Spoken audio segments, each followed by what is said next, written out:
We do not learn about buying a house in school. We just don't. We really don't learn about taxes or lots of practical things in adulthood either. So it's really important that when you start to think about these major life milestones as an adult, you are educating yourself top to bottom, and buying a house is no different. Hey, I'm Rachel.Kilmer. I'm a real estate agent here in the Kansas City metro area, licensed on both sides of the state line, and I love working with first-time home buyers. I love walking with you through the process, educating, making sure you fully understand everything, and helping you catch mistakes before you make them.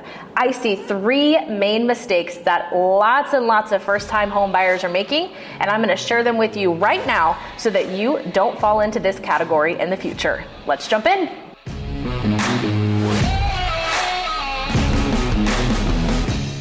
The first mistake that I see a lot of first-time home buyers making is thinking that there is going to be some first-time home buyer program out there that's going to save them and completely change their finances or completely change what the transaction looks like. First, a little bit of myth busting. FHA loans are not first-time home buyer loans.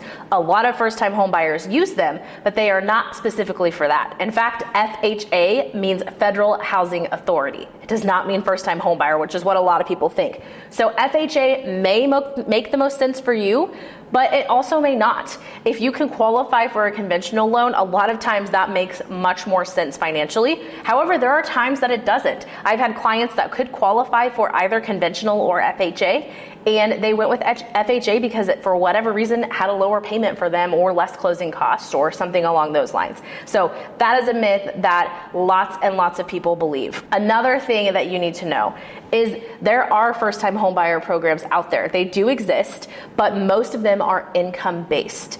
So a lot of people think they're going to qualify for a first-time homebuyer program just because they are a first-time homebuyer. But it's based on income, it's based on location, it's based on a lot of factors that you have to account for. So don't walk into it thinking, oh, I'm for sure going to qualify for a first-time homebuyer program. Another important thing to know, most of these first-time homebuyer programs are not just giving you free money. There are some. For example, Flat Branch Home Loans is a mortgage company that I love to work with. They are offering $4,000 to qualified first-time home buyers, no strings attached. But most of the state-sponsored ones, which Kansas and Missouri both have some, are more like loans than anything, truly.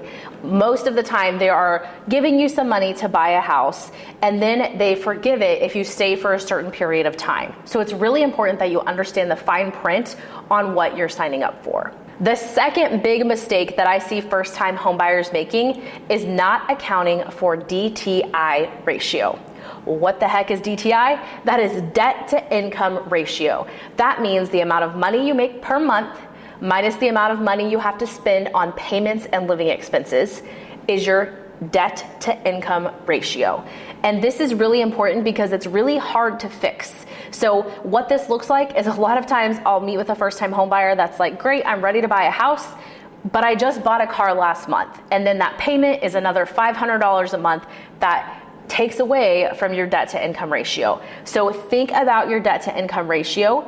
A rule of thumb is you want to spend about 33% of your income on housing costs. And then your total debt to income ratio roughly needs to be capped out at about 50%. That means if you make $10,000 a month, you really should only have about $5,000 a month in payments, and about $3,000 of that could go towards housing. Just rough rules of thumb. It's really important that you talk to a lender, even if you're a year, 18 months out from buying, so that you have a plan to make sure you have the best possible DTI when you are ready to buy. There should be an acronym for that too, right? Like RTB, ready to buy. Yeah. The third mistake that I see so many first-time home buyers make is not executing the timing of their purchase properly.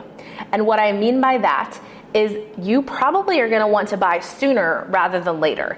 One thing that I think a lot of buyers don't account for is that when you go to buy a house, you skip a month of your first mortgage payment. What this looks like is if you close, for example, let's say you're out house hunting in May.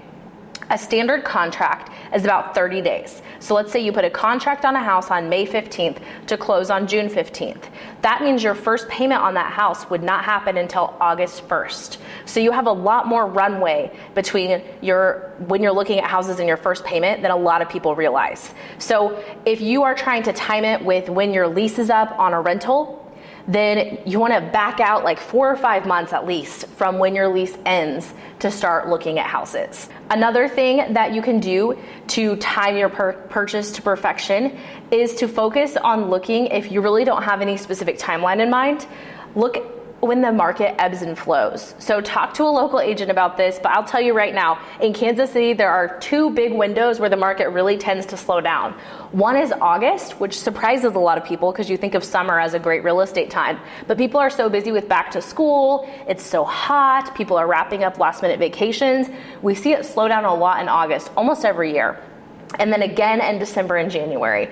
Those are some months that you can really capitalize on everyone else taking a break from house hunting and you dive in and try to get a good deal.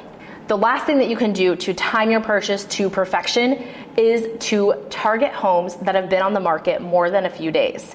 Now, this is more possible in some parts of the city than others. There are still parts of Kansas City that houses simply don't sit on the market more than 3 or 4 days.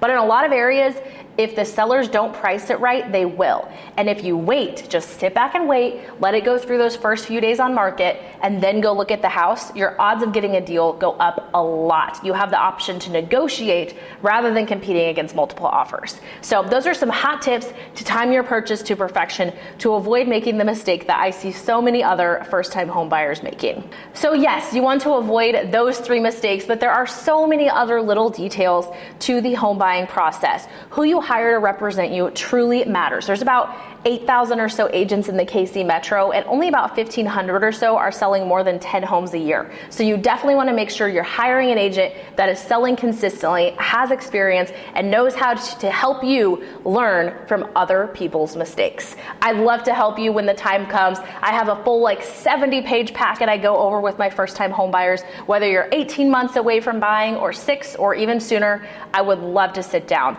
Reach out and say hi. Until then, I'll be here on YouTube giving you the scoop on all things Kansas City. See you next time.